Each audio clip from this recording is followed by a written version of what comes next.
প্রথমত আমরা লেদ থেকে কানেক্টিংটা ফিটিং করে নিয়ে আসছি।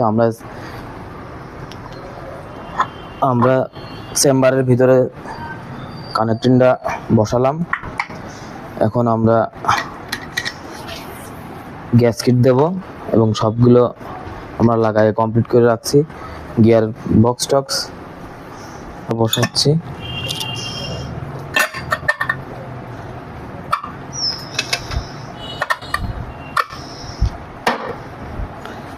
চেম্বারটা অনায়াসেই বসে গেল, কোনো ঝামেলা করতে হলো না।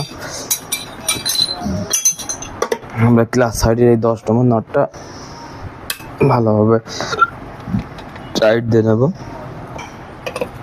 আমরা মেন পার্টের নাট ফাইনাল টাইট দিয়ে দিচ্ছি। নাটগুলো সুন্দর করে আপনারা মাপ মতো টাইট দেবেন, যাতে নাটগুলো কাটে না যায় বা সিজ না করে। সাধারণত সবাই এমন টাইট দেওয়া দেয় যে নাটগুলো সিজ করে, পরবর্তী টাইমে খুলতে গেলে নাট